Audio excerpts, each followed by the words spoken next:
Joined by Bruce Weber, person needs no introduction to Purdue, the Purdue world, and Big Ten basketball fans, college basketball fans. 497 wins. I keep looking at that, and I said, "You should." Well, I know just three more, but 497 is pretty dang impressive. Your career, obviously, at Southern Illinois, Kansas State. You were an expert in basketball before you ever got those jobs. But looking back now, it's got to be kind of fun to be back in the realm of talking about basketball in the Big Ten Network and seeing what is a loaded Big Ten conference this year for not only for Purdue faces, but the rest of the league is really something. Yeah, there's no doubt. I think your elite teams, your top teams, are as good as they've been in years. Yeah. Obviously Purdue is really, really good.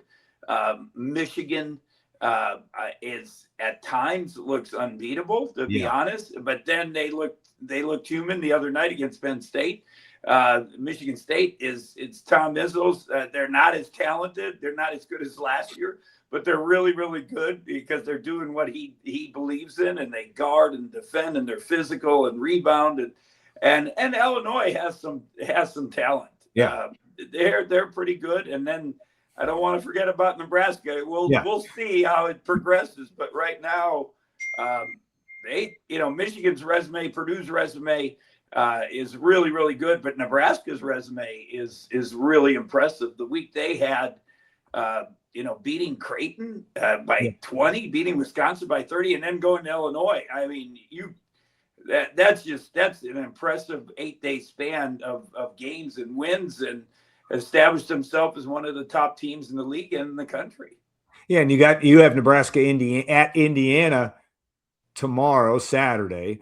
And that again, that'll be a good litmus test of really. I mean, they've been good, and obviously winning at Illinois gets everybody's attention. Beating Michigan State gets everybody's attention, even if it was at home. What do you think not only about that game, but also Indiana, because Indiana has been pretty good. I mean, and certainly is going to be competitive at home. Whole new situation. But the Hoosiers are going to be interesting. That's going to be a heck of a matchup on Saturday. Yeah, there's no doubt. I'm excited. I usually get those 40-point blowout games, so I'm excited that hopefully it'll be a close game. But Indiana's probably in that next group. They are in that next group of teams. And I thought it was, even though it was a win at Maryland, and Maryland's really struggling with Buzz Williams' first year, for them to grind it out a little bit in the first half, Matt make shots. And also to see some other guys stepped up.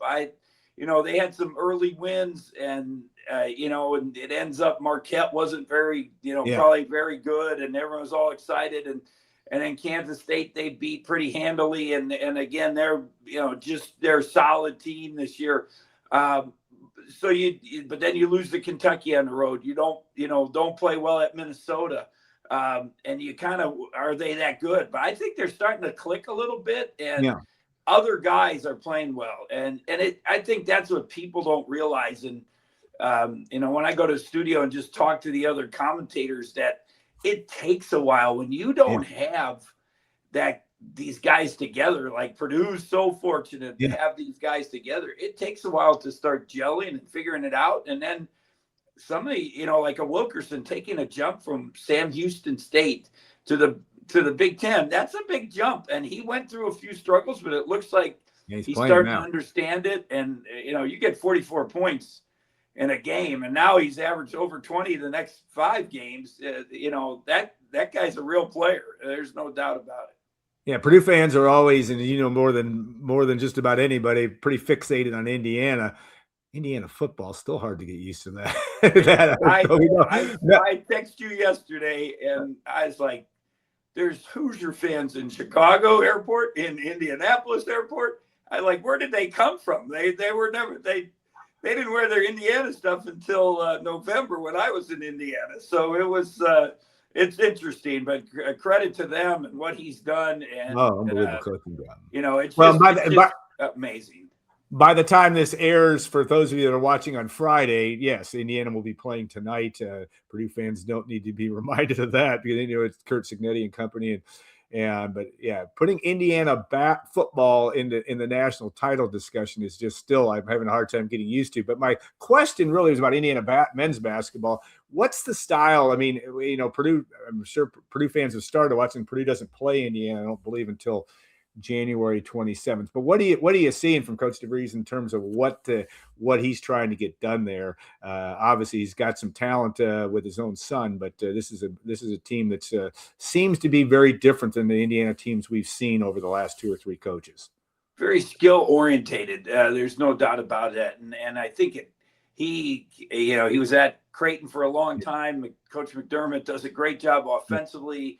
And I think used a lot of that, that spread you out using space. They get good movement. And as I said, they recruited to get skill, to get shooters. And, the other day, I think it was 6 guys made threes in the game. I guess their downfall. And then in this year, with so much size in the league, their downfall is they don't really have that inside presence. And that's the question I think a lot of people have, when you get against Michigan, when you get against Purdue and Illinois and teams that even on Michigan State, you have size, and you're going to have to not only, they offensively, I don't think they'll worry about it because they'll spread you out and shoot the ball. But, are you going to be able to guard and protect the paint and guard those guys in the post? Yeah, and that's going to be a storyline. And you talk about Purdue size, Michigan size. Talk about Purdue. I think you saw in person. You did the Purdue Kent State game, if I remember. Eastern right. Illinois. Eastern Illinois.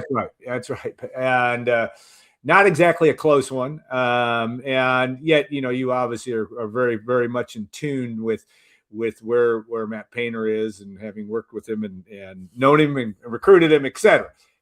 How do you assess Purdue right now? I mean, they've got all the pieces. They had the one shock you can relate to losing an early season game to Iowa State. You did your day as an assistant at Purdue. But what do you see? What when you look at Purdue, what needs to continue to stay good, and what needs to get better, do you think, for Purdue to be in Indianapolis or make a deep run in the tournament? I know Matt has talked to me about it, and I think he's talked publicly. They had to get rebounding better, and there's no doubt the addition of Clough has been, so important. But it's amazing how much better a rebounder Trey Kaufman-Renn is, and it's baffling. But it shows his determination and what he's about as a player, as a person. His determination is just amazing. I'm going to go rebound now. He must have flipped the switch or something.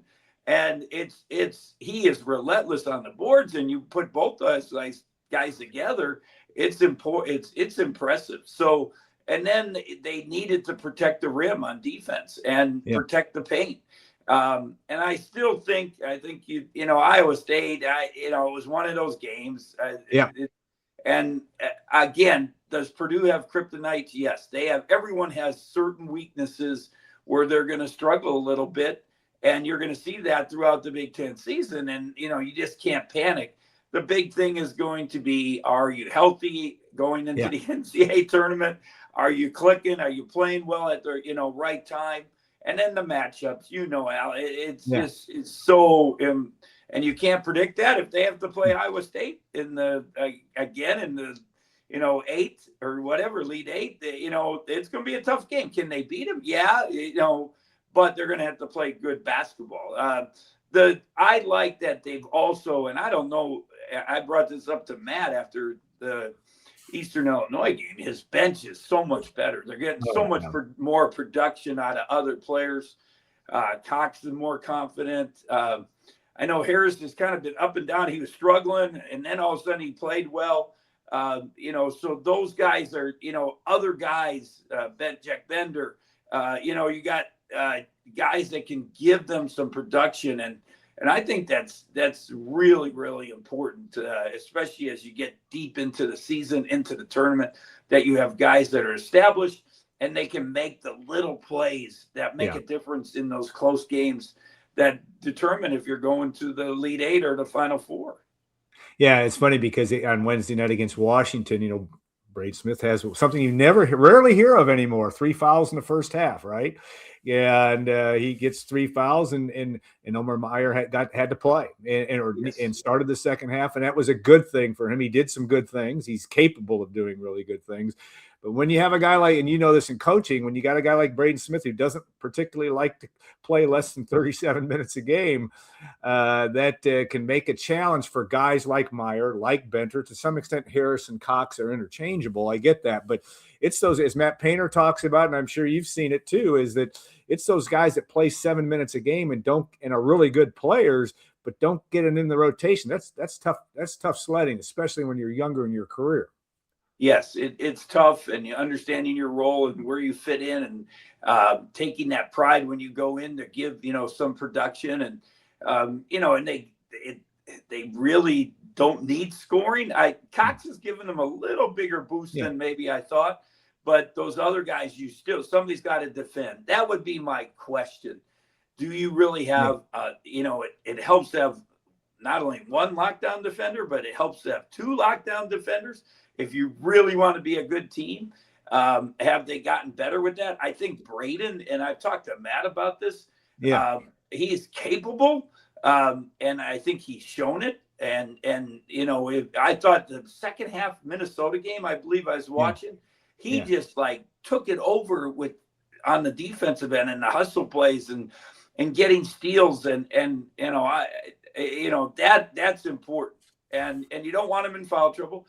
I thought it was really good that what Matt did, and I was in the studio and he talked about it, that he wasn't going to start him at halftime with Andy Katz, and I never have talked to Matt about that. It's maybe never come up, but I thought it was good, and maybe a little message to Braden too: don't make a dumb foul.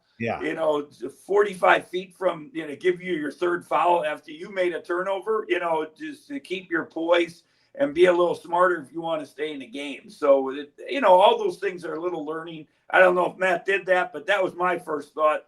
Hey, that, you can complain the ref could maybe not call that foul, but don't put yourself in that bind and get that foul at the end of the half. If he wants you in there and you want to be in there, be a little smarter so next time that doesn't happen.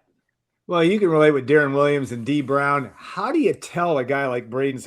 Coach, you didn't have any problem doing it, and I don't think Matt really does. But Braden Smith is the proverbial coach on the floor, gives 140% effort, and yet he does do silly things sometimes or overplays it. It's got to be an interesting dynamic as a coach. Like, Jesus, Braden, don't do this. But there was a little bit of that exchange, I think, towards the end of the half on Wednesday.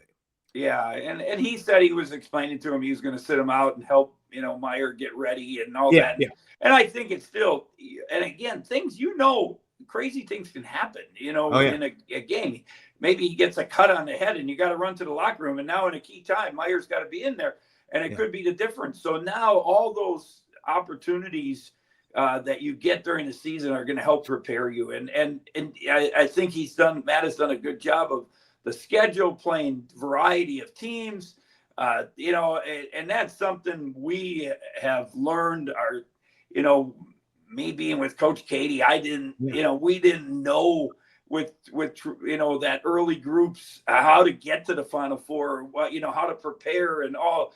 And then we learned. I'll be honest, it's just kind of part of and it was something all my experiences at Purdue helped me be ready when we got to Illinois.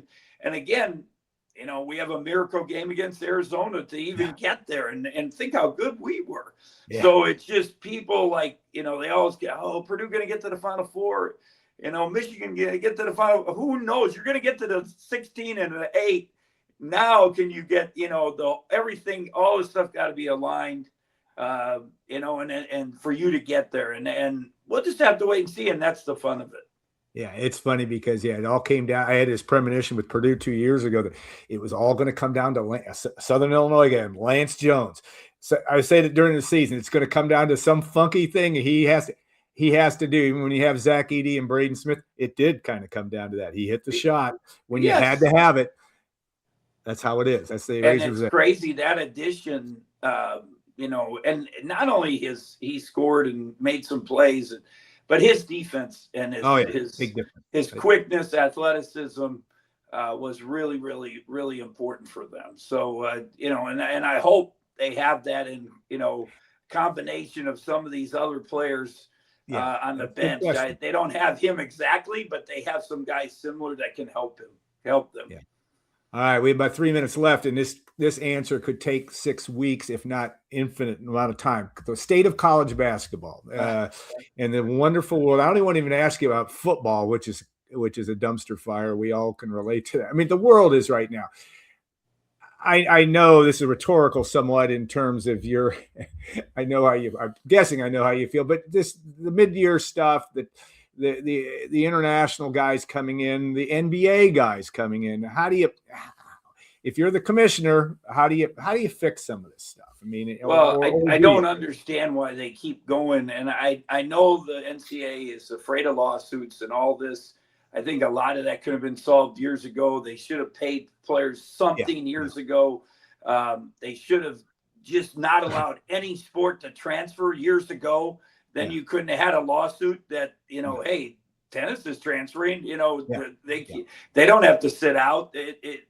What are your main sports? I don't, not that those other aren't important, but, have everyone the same back then, and you can't change it. And I just, it's sad, to be honest. Don't let there's rules, and whether you like Coach Calipari or not, he's right. There's rules. We got to abide by them. And Matt talked about it. And, Coach Izzo, he sends me 5 a.m. texts, and like goes preaching. I said, you don't have to preach to me, but he sent, I don't know if you saw the thing Charles Barkley said the other day about we've heard 98% of the kids that were going to college to get an education, to get, these life experiences, to get mentorship for life skills, all these things. And we've heard them because now they're just transferring and not getting people to help them in life. And I said something the other day, and I had some of my guys from Southern actually call me and say, Coach, thanks for saying that, because this, what we went through and how we grew up gave us a chance in life. And so again, I'm not saying, take away players' rights. I'm not against that. They should have got paid. I fought with Tom Izzo in meetings 20 years ago to get paid. And, but it's sad. It's gotten out of hand. I was in the studio the other day, and they said offensive linemen are going for $1 million now. Think about that. It was a quarterback $1 million. Now you're talking about an offensive lineman. Come on. It's just, and not that they're important, but I didn't know it was gotten that out of hand. But sooner or later, I do know fans, older fans. I've been at, multiple schools, good friends of ours that were boosters, and they're going to get to a point. Somebody's, not going to give them money. So it's, I think, but we'll see what happens. Yeah, no return, very little return on investment, so to speak, unless it's got to be a hobby. And and the last time I checked, I wasn't in the ability to, and you need to have Mark Cubans around and others it's just, you need some guardrails but you know what? And I know we got to probably get off, but one of the most important things is going into portal. And I tell my guys this all the time. You better get guys that fit your program, fit your style. And when you talk about Indiana football, this guy has been a master. His staff has been a master, getting players that fit into what they want, their scheme, their locker room. And it's just not taking guys because they average 17 or whatever. How did they get it? Were they coached? Were they held accountable? Because otherwise you're going to be frustrated. And I sit on the phone with coaches all the time. I'm their bartender. I'll listen and try to. But hey, did you check into them before? Did you just go off? It's just not watching videos. But it's hard. And it's hard in football, especially when you don't have time. You just don't have time. It's hard. And, and then it's, you call coaches that had a player, and they're not going to, for the most part, most aren't going to say too much negative, but obviously, why were you going from one program to the next? And there's some rare exceptions, but most of the time, there was a reason why, you keep moving. All right. Well, like I said, that's the problem. We're not going to get solved. Bruce, thanks so much for your time. We'll look forward to your work throughout the rest of the season. The Big Ten Network, certainly Saturday, Indiana, Nebraska will be a terrific basketball game. It leads right into Purdue, Penn State. And we appreciate that as well. So best to you and your family, and we'll look forward to talking again soon. All right. Thank you, Al.